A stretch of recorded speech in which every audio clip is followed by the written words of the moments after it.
does it take to get someone who maybe is listening now and thinking, yeah, I know that's true, but I'm going back to my phone. I'm going back to That's fine. When you're ready, when you're ready, you're ready. I mean, you can rely on all the things outside of you. You can become dependent on all those things. There's nothing wrong with that. There's nothing wrong with taking antidepressants. There's nothing wrong with taking a drug that keeps you chemically imbalanced, in order. There's nothing wrong with that. I think it's fine.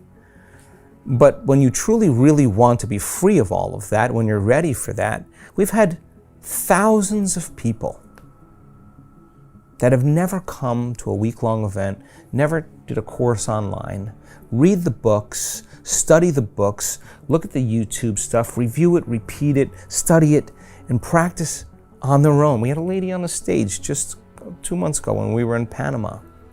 5 different health conditions. Scheduled for a liver transplant. One of them is, of course, cancer. 12 weeks. 12 weeks, never missed a day. Never came to an event, she just did it on her own. She said, I knew the moment I was healed.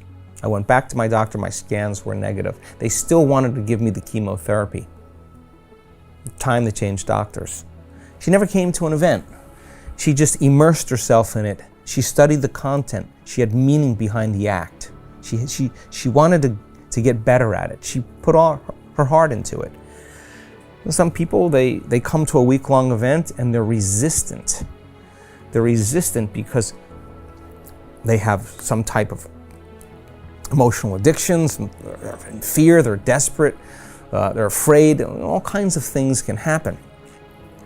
They may need to be in a community of people where content is alive. I don't like doing online courses at all. I don't want to compete with anybody's attention. You can't, it's so much easier to forget this information than to remember it. It's so much easier. So you got to immerse yourself into it. And in learning is making new synaptic connections. You put an hour worth of time in concentration to a new concept, you can double the number of connections in your brain. But if you don't review it, if you don't repeat it, if you don't think about it, those circuits will prune apart within hours. So we know then, let's deliver the content, let's deliver the information, make sure people are present with it. Make it simple, make it easy. Then once that information is in their brain then, teach it back. Be able to explain. If you can't explain it, it's not wired in your brain. If you can explain it, you're installing the neurological hardware in preparation for the experience. And the more you understand what you're doing and why you're doing it, the how gets easier. So now it's philosophical, it's theoretical, right? But now rubber hits the road now, you gotta take it out for a test drive. Why? Because when you apply it, you personalize it, you demonstrate it, you initiate it, you do something differently, you should have a new experience. Experience then enriches those philosophical circuits in your brain. That's what experience does. It enriches circuitry.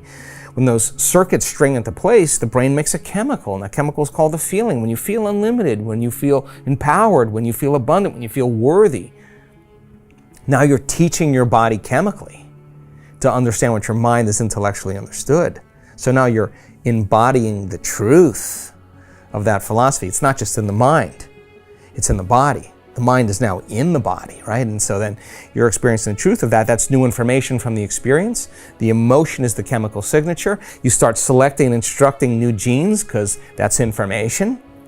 If you've done it once though, this is where it gets exciting.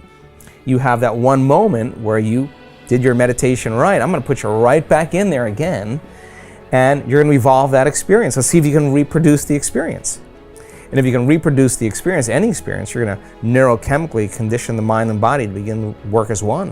When you do it enough times that the body can do it better than your mind, now it's innate in you. You've mastered that knowledge. You've become that knowledge.